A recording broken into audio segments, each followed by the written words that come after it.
Doctor Selina হায়াত আইবির 11 নম্বর মোকদ্দমা সিদ্ধিরগঞ্জ থানার 41/6/25 জামিনের প্রার্থনা করেছি বিজ্ঞ দায়রা জজ আদালত। এবং এই মোকদ্দমাটা আইনানুগভাবে তাকে গ্রেপ্তার দেখানো হয়নি। 11 মাস পরে এই মোকদ্দমাটা দায়ের করছে। এই মোকদ্দমায় এজাহারে তার নাম নাই। আমরা বিজ্ঞ আদালতে 167-এ বলছি তাকে গ্রেপ্তার করার জন্য তার সম্পর্কে কি আছে 24 ঘন্টার মধ্যে কোর্টকে ইনফর্ম করবে। আয়ু করে নাই, সিডিও ছিল না, পার্সিডিও ছিল না, ফলে এই গ্রেপ্তারটাই ছিল বেআইনি।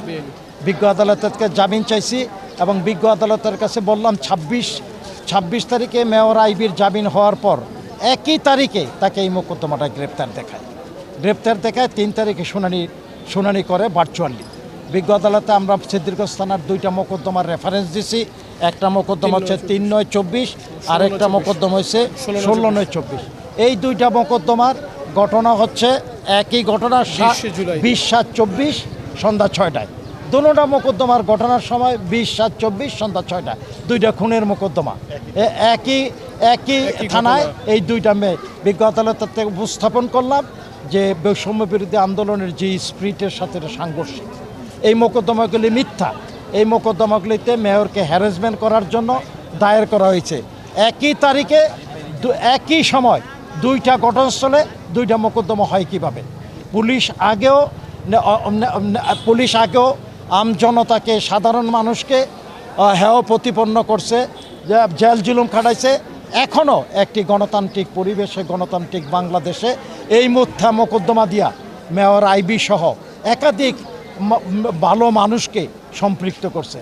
আমরা বিজ্ঞ আদালতে আরও উপস্থাপন করলাম, শামীম ওসমানকে যদি আইবি চিনে, ওবায়দুল কাদেরকে যদি আইউ চিনে, এজাহারকারী চিনে, শেখ হাসিনাকে চিনে, তাহলে আইবিকে তো চেনার কথা আরও আগে। কারণ আইবি মন্ত্রীর মর্যাদায় নারায়ণগঞ্জে বাড়ি। তাহলে আইবিকে যদি চিনত এবং ঘটনাস্থলে থাকতো তাহলে এজাহারে তার নাম দিত। আমরা বলছি এজাহারে তার নাম নাই, আইবি ঘটনাস্থলে ছিল না। আইবি কোনো সন্ত্রাস, অন্যায়, ভূমিদস্যুতা, চাঁদাবাজ কোনো কিছুর সাথে জড়িত না।